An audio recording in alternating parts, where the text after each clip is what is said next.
Hello student, आज हमारा topic है Laplace transform. Laplace transform is a particular form of integral definite integration. So आज के हमारे टॉपिक है why we study Laplace transform. Second है डेफिनेशन ऑफ लाप्लास ट्रांसफॉर्म और gamma function, linearity property of Laplace transform, Laplace transform of some elementary function. इसमें हम using definition elementary function के Laplace transform derive करेंगे। उसके बाद है first shifting property, second shifting property and change of scale property.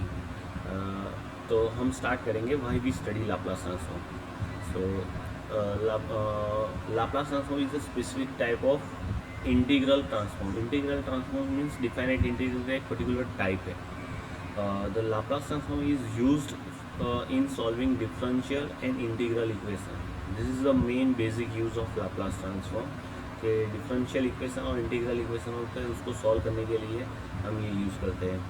It is also predominantly used in analysis of transient event in the electrical circuit where frequency domain analysis is use. ये basically main electrical engineering में पढ़ाया जाता है। उसका reason यही है कि जो इलेक्ट्रिकल सर्किट है उसको यूज़ करने के उसका जो इक्वेशन होता है डिफरेंशियल इक्वेशन, उसको सॉल्व करने के लिए लाप्लास ट्रांसफॉर्म बहुत इजी और क्या बोलते हैं, बहुत इजी मेथड है। तो उससे ये डिफरेंशियल इक्वेशन हम सॉल्व कर सकते हैं। इसमें बेसिक हम लाप्लास ट्रांसफॉर्म इसलिए यूज़ करते हैं कि विदाउट फाइंडिंग जनरल सॉल्यूशन हम पर्टिकुलर सॉल्यूशन फाइंड कर सकते हैं, क्योंकि काफ़ी सारे डिफरेंशियल इक्वेशन हम सॉल्व करते हैं अलग अलग मेथड से। उसमें फर्स्ट हम जनरल सॉल्यूशन लाते हैं, उसके बाद पर्टिकुलर सॉल्यूशन भी जाते हैं।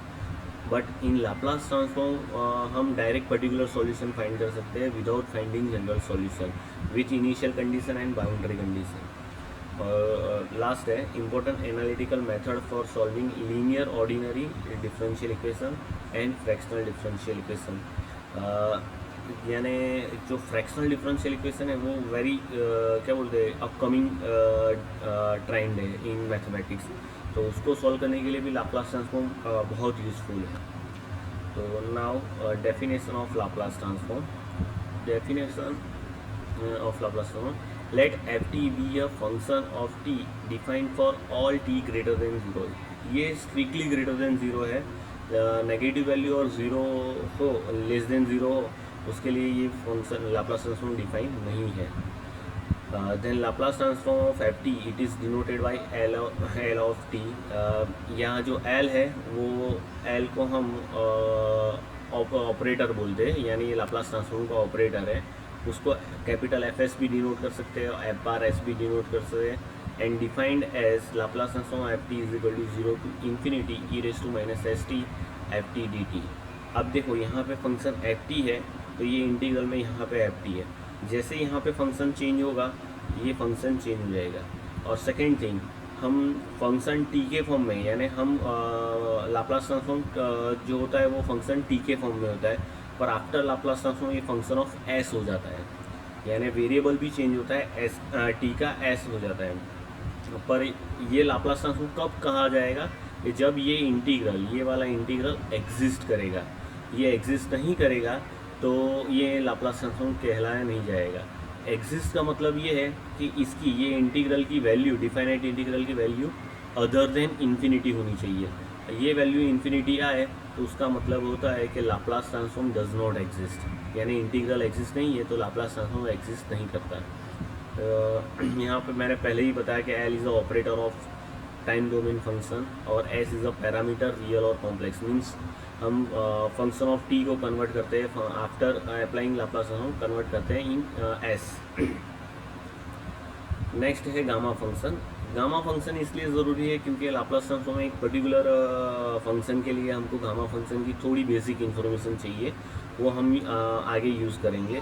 तो उससे पहले हम गामा फंक्शन समझ लेंगे क्या है gamma function. If n is a positive then definite integral 0 to infinity e raise to minus x raise to n minus 1 d x is called gamma function of n। अब देखो यहाँ पे n minus 1 है, x के power में n minus 1 है, तो इसको बोलते हैं gamma function of n and it is denoted by this. This is a symbol of gamma function. और इसको रीड कैसे करते हैं, गामा एन। और इसका ये नोटेशन है, gamma n is equal to 0 to infinity E raise to minus x x is to n minus one d x. अब यहाँ पे भी देखोगे तो गामा फंक्शन नेगेटिव वैल्यू और ज़ीरो के लिए डिफाइन नहीं है, ये ओनली स्ट्रिक्टली पॉजिटिव वैल्यू के लिए डिफाइन है। अब ये सबसे इम्पोर्टेंट थिंग है, इसका पावर n माइनस वन है तो इसको गामा n बोलते हैं, ये पावर n होगा तो इसको गामा n प्लस वन बोलेंगे। तो sum property of Laplace transform, ये प्रॉपर्टी हमको यूज़फुल है आगे जो हम फॉर्मूला सॉल्व करेंगे उसके लिए। तो gamma n plus one is equal to है gamma n sorry n gamma n। तो गामा n प्लस वन हो यानी ये गामा 10 है तो ये होगा 9 गामा 9। और ये गामा 11 है तो ये होगा 10 गामा 10। ओके, और ये एक अदर फॉर्म है गामा n फॉर्म का, gamma n is equal to 2 times 0 to infinity E raise to minus x square into x s to n minus one d x. अब इसको prove करना हो तो बहुत इजी है, ये x square is equal to आप t ले लो और मेथड ऑफ सब्स्टिट्यूशन यूज़ करो तो ये इंटीग्रल ये फॉर्म में आ जाएगा, तो ये भी गामा n हो जाएगा। अब सबसे इम्पोर्टेंट प्रॉपर्टी है gamma n plus one is equal to n factorial. पर ये कब होगा कि जब n इंटीजर होगा, इंटीजर मीन्स 1 2 3 4 5 6, कोई भी फ्रैक्शनल वैल्यू होगा तो ये फॉर्मूला नहीं होगा। फैक्टोरियल तो सबको पता है कि फैक्टोरियल का मीनिंग क्या है, 5 factorial means 1 into 2 into 3 into 4 into 5, यानी जो भी इंटीजर्स है तो 1 से लेके वो इंटीजर तक का हर एक डिजिट का मल्टीप्लिकेशन, हर एक इंटीजर का मल्टीप्लिकेशन। अब ये सम एलिमेंट्री फंक्शंस है, ये प्रॉपर्टी है लीनियरिटी प्रॉपर्टी। लीनियरिटी प्रॉपर्टी का यूज़ करके हम एलिमेंट्री फंक्शन के लाप्लास ट्रांसफॉर्म फाइंड करेंगे। तो first linearity property of Laplace transform, तो ये स्टेटमेंट है Laplace transform of f t is equal to f s, Laplace transform of g t is equal to capital G s. Then for any real constant a and b, Laplace transform of a into f t plus b into ji t is equal to a f s capital F s plus b capital G s. तो इसको prove करना बहुत simple है।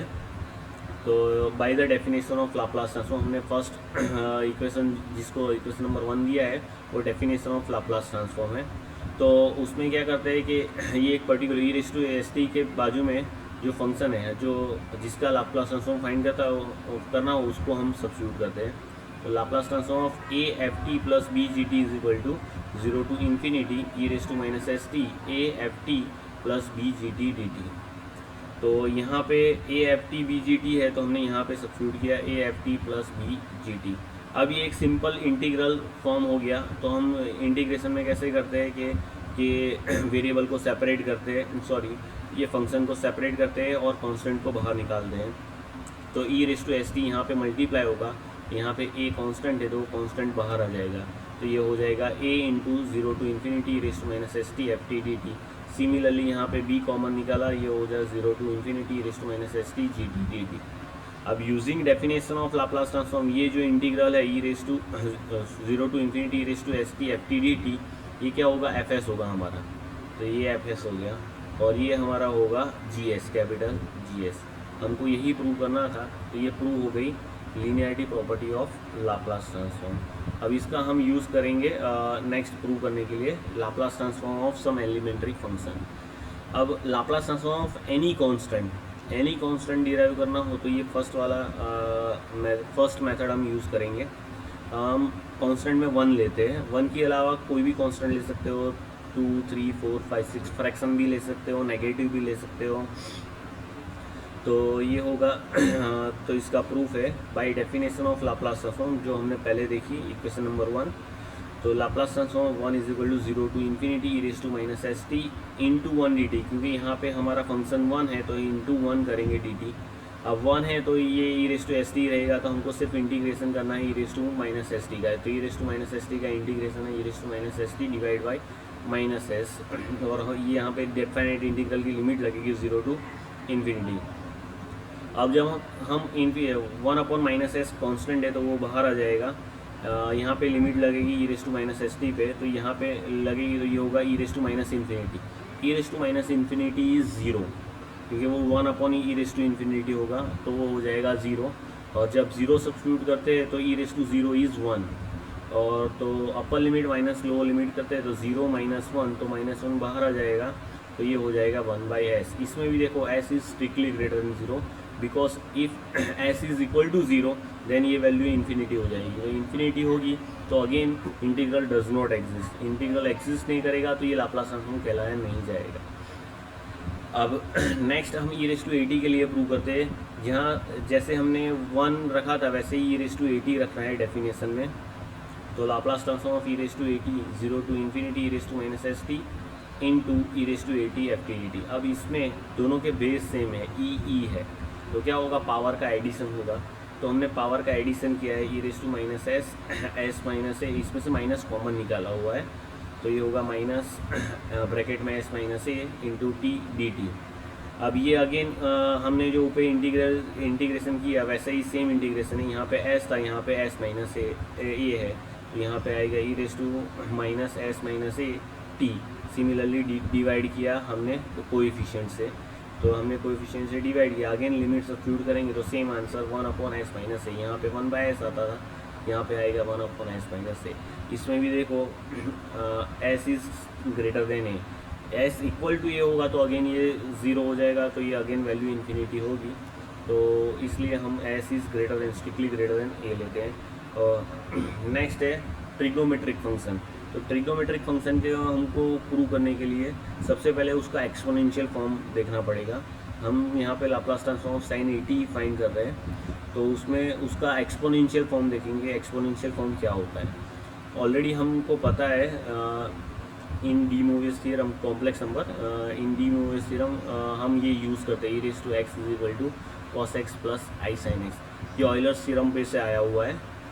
We know that E raise to I x is equal to cos x plus I sine x.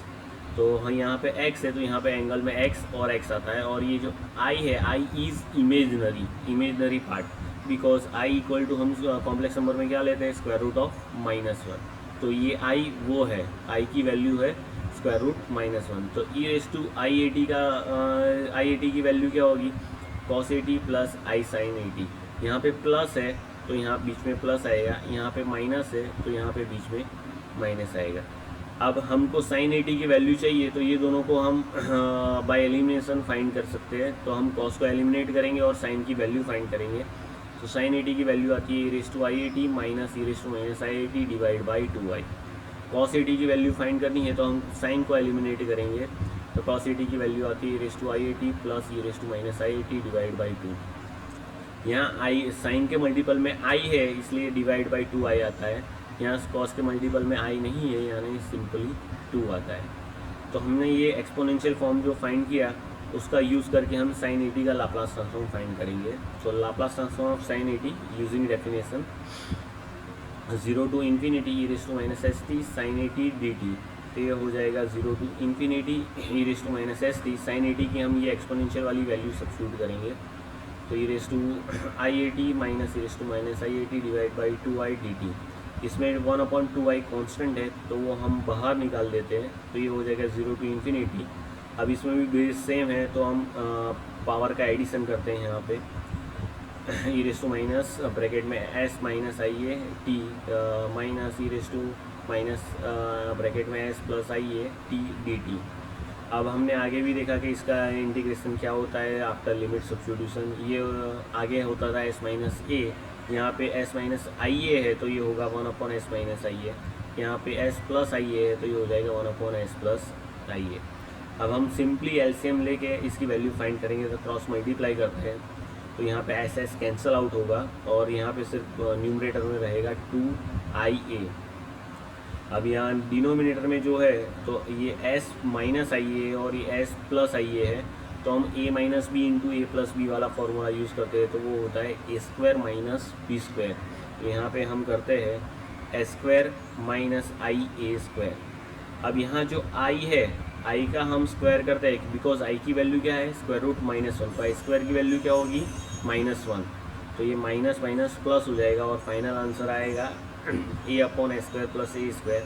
यहाँ 2i हम eliminate कर देते हैं, कैंसिल आउट हो जाता है न्यूमरेटर डिनोमिनेटर से, तो हमारा फाइनल आंसर आता है a/s स्क्वायर प्लस ए स्क्वायर। अब यहाँ पे साइन 80 में बीच में माइनस है, कॉस 80 में बीच में प्लस है, इतना ही डिफरेंस है और कोई डिफरेंस नहीं है। तो यहाँ पे माइनस होने की वजह से एस कैंसिल आउट होता है, यहाँ पे प्लस होने की वजह से ए वाला पार्ट कैंसिल होगा और एस वाला पार्ट रहेगा। तो हम ये नेक्स्ट है तो वो देखते हैं। Similarly we can prove the following result. Cos 80 के लिए मैंने बोला कि क्या कर सकते हैं, वहाँ ए वाला पार्ट कैंसिल होगा और एस वाला पार्ट रहेगा। Similarly Laplace transform of cos 80, Laplace transform of sine hyperbolic 80 और Laplace transform of cos hyperbolic 80 हम फाइंड कर सकते हैं। कॉस 80 का तो आगे सिंपल सिर्फ प्लस करो और सिंप्लीफाई करो। Similarly sign 80। हाइपरबोलिक फंक्शन और नॉर्मल फंक्शन में क्या डिफरेंस है? हाइपरबोलिक फंक्शन में e⁻80 आता है और साइन 80 में क्या होता है, e⁻i80 आता है, यानी इमेजनरी पार्ट i आता है यहाँ पे i नहीं है। तो हमारे फाइनल आंसर में कहीं पे भी i नहीं आएगा, यानी वो डिनोमिनेटर में यहाँ पे 2i आता था साइन 80 में, ये रहा, और यहाँ पे i है। सिमिलरली कॉस 80 में यहाँ पे i है, वो हाइपरबोलिक फंक्शन में i नहीं आएगा ये दोनों प्लेसेस पे। तो i नहीं आएगा तो हमारी जो ये वाली डिनोमिनेटर में जो i² की वैल्यू की वजह से ये माइनस माइनस प्लस हो जाता है, वो इसमें माइनस माइनस प्लस नहीं होगा। तो सेम यहाँ पे सिर्फ a² माइनस a² रहेगा और यहाँ पे भी a² माइनस a² रहेगा। तो आपको जस्ट ट्राई करना है कि सिमिलरली साइन 80 की तरह ये प्रूव करना है। ये प्रूव करो, ट्राई करो, नहीं होता है तो मैं मेरे नेक्स्ट वीडियो में इसके आंसर यानी ये एग्जांपल सॉल्व करके आपको दिखाऊंगा। तो आप जस्ट चेक कर सकते हो कि आपके आंसर और मैंने जो डिराइव किया है उसमें कितना डिफरेंस है, या कोई करेक्शन है कि नहीं, या करेक्ट है, वो आप जस्ट वेरीफाई कर सकते हो। अब यूजिंग डेफिनेशन एक लास्ट फॉर्म बाकी है, वो हम देखते हैं। लाप्लास ट्रांसफॉर्म ऑफ t⁻n, ये यहाँ पे गामा फंक्शन आता है जो हमने आगे जस्ट मेंशन किया था, इसका हम यूज़ करेंगे बाद में। तो बाय डेफिनेशन इसको प्रूव करने का ट्राई करते हैं। तो Laplace transform of t⁻n is equal to 0 to infinity e⁻st into t⁻n dt। यहाँ पे t⁻n है तो यहाँ पे t⁻n आएगा। अब ये है ना, डायरेक्ट इवेल्यूएट नहीं हो सकता है, तो हम मेथड ऑफ सब्स्टिट्यूशन यूज़ करेंगे। मेथड ऑफ सब्स्टिट्यूशन के लिए यहाँ पे st है, उसको हम u अज्यूम करते हैं, st is equal to u। अब ये dt को भी हमको रिप्लेस करना पड़ेगा बिकॉज हम t को हम u के वे फॉर्म में सब्स्टिट्यूट कर रहे हैं। तो इसका डेरिवेटिव करते हैं तो s is a constant, therefore dt is equal to du। यहाँ से हम t की वैल्यू भी लेंगे, t इक्वल टू होगा u/s, ओके, वो भी हमको सब्स्टिट्यूट करनी होगी, और dt इज इक्वल टू होगा यहाँ से du/s। अब ये वैल्यू हम इसमें सब्स्टिट्यूट करते हैं तो ये इंटीग्रल क्या हो जाएगा, integration 0 to infinity e⁻u, because st की जगह हम u सब्स्टिट्यूट करते हैं, t की प्लेस पे यहाँ से हो जाएगा u/s और dt की प्लेस पे ये हो जाएगा du/s। अब यहाँ पे देखो तो डिनोमिनेटर में s⁻n होगा, ये u⁻n/s⁻n और ये du/s है, तो ये s⁻n और एक दूसरा एक s, तो वो होगा s⁻n+1। वो कांस्टेंट है बिकॉज वेरिएबल इज u है, तो s क्या है, कांस्टेंट है, तो s को हम बाहर निकाल देंगे इंटीग्रल के, 1/s⁻n+1 integration 0 to infinity e⁻u into u⁻n du। अब एक्चुअली एक चीज़ रह गई, यहाँ पे लिमिट एज इट इज़ रहेगी, लिमिट चेंज नहीं हुई, बिकॉज जब मैं यहाँ पे t इक्वल टू 0 सब्स्टिट्यूट करता हूँ तो u इक्वल टू 0 ही होगा, जब t equal to infinity substitute करता हूँ तो ये वैल्यू इन्फिनिटी होगी, यानी u इक्वल टू इन्फिनिटी होगा, यानी हमारी लिमिट यहाँ पे चेंज नहीं होती है। अब ये जो फॉर्म है, हमने गामा फंक्शन देखा था, तो गामा फंक्शन में यहाँ पे n-1 था और यहाँ पे u की जगह वेरिएबल x था। इंटीग्रेशन में, डिफाइनाइट इंटीग्रेशन में वेरिएबल कोई भी हो, इंटीग्रेशन का फाइनल आंसर सेम आता है, ये डिफाइनाइट इंटीग्रेशन की प्रॉपर्टी है। तो यहाँ पे u है और ये जो पावर है, पावर n-1 होता था तो हम लिखते थे गामा n, यहाँ पे n है तो ये हो जाएगा गामा n+1 अपॉन s⁻n+1। ये इक्वेशन नंबर 2 में गामा फंक्शन है, वो आप रिफ़र कर सकते हो ये PDF में ऑलरेडी। तो और मैंने दूसरी बात बताई थी, gamma n+1 is equal to n factorial होता है, वो कब होता है, जब n इंटीजर होता है तब। तो ये आंसर आएगा कब कि जब n इंटीजर होगा, तो ये हो जाएगा n factorial upon s raise to n plus 1। अब एक लास्ट है यूजिंग डेफिनेशन, ये पार्टीशन वाला है, यानी वो जो फंक्शन दो पार्ट में डिवाइड हो उसके लिए हम यूज़ करते हैं। तो लाप्लास ट्रांसफॉर्म हमको एफ टी का फाइंड करना है। वहाँ एफ टी क्या है, f t is equal to sine t between 0 to pi, यानी 0 less than t less than pi, और ग्रेटर देन टी के पाई ग्रेटर देन टी के लिए हम 0 वैल्यू है इसकी। तो हमारा जो ओरिजिनल फंक्शन है यूजिंग डेफिनेशन, हम उसकी लिमिट दो पार्ट में डिवाइड करेंगे। तो Laplace transform f t is equal to 0 t infinity raise to minus S T F T D t. तो हमारी ये जो ओरिजिनल लिमिट है using partition property of integral, इसको दो पार्ट में हम डिवाइड करते हैं। ये हो जाएगी 0 टू पाई और पाई टू इन्फिनिटी। ये पार्ट में ही क्यों डिवाइड करते हैं, क्योंकि हमारा फंक्शन वो पार्ट में ही है 0 टू पाई, और ये ग्रेटर देन पाई है, उसके लिए हमारी वैल्यू 0 है। तो ग्रेटर देन अप टू कहाँ तक, तो इन्फिनिटी तक, यानी ये लिमिट हम डिवाइड करते हैं 0 टू पाई और पाई टू इन्फिनिटी। अब 0 टू पाई के लिए एफ टी की वैल्यू क्या है हमारी साइन टी, तो हम यहाँ पे सब्स्टिट्यूट करते हैं साइन टी। और पाई टू इन्फिनिटी के लिए एफ टी की वैल्यू क्या है हमारी 0, तो ये हो जाएगा 0। अब ये इंटीग्रेशन है वो actually e raise to a x into sine b x वाला फॉर्म है। तो ई raise to a x into sine b x का इंटीग्रेशन जो होता है वही हम करेंगे। तो यूजिंग दैट फार्मूला ये हो जाएगा e raise to minus S t upon s square plus 1 sine minus sine t minus cos t, और लिमिट होगी 0 टू ये 0 टू पाई है, ये 0 टू इन्फिनिटी नहीं है, ये 0 टू पाई है। तो हम लिमिट सब्स्टिट्यूट करते हैं। तो यहाँ पे पाई की जगह टी की जगह हम पाई सब्स्टिट्यूट करेंगे पहले। तो ये होगा 0 टू 1 अपॉन एस स्क्वायर कॉन्स्टेंट है तो वो बाहर निकाल दिया, और यहाँ पे पाई सब्स्टिट्यूट करेंगे तो ये होगा ई raise to minus pi s, bracket में साइन पाई की वैल्यू होती है 0 और कॉस पाई की वैल्यू होती है -1। तो ये माइनस माइनस प्लस 1 आएगा। माइनस करके लोअर लिमिट सब्स्टिट्यूट करते हैं, तो यहाँ पे 0 सब्स्टिट्यूट करेंगे तो ये होगा ई रेस टू 0। फिर साइन 0 सब्स्टिट्यूट करेंगे तो साइन 0 की वैल्यू होती है 0, तो ये 0 हो गया। कॉस 0 की वैल्यू होती है 1, तो यहाँ पे हमने 1 सब्स्टिट्यूट किया। ई रेस टू 0 की ये वैल्यू यहाँ पे 1 है, तो ये -1 और माइनस माइनस प्लस 1 हो जाएगा, और ये होगा ई raise to minus pi s. तो फाइनल आंसर आएगा ई raise to minus pi s plus 1 upon s square plus 1। तो आज हमने देखा linearity property and definition of Laplace transform. उसका यूज़ करके हमने सर्टेन फार्मूला डिराइव किए और सर्टेन एग्जांपल भी देखे। नेक्स्ट मेरे वीडियो में हम वो एग्जांपल को सॉल्व करेंगे, और उसके बाद first shifting, second shifting and change of scale property देखेंगे, और उसके एग्जांपल कैसे सॉल्व करते हैं और उसका यूज़ कैसे करते हैं वो हम जानेंगे। Okay, thank you.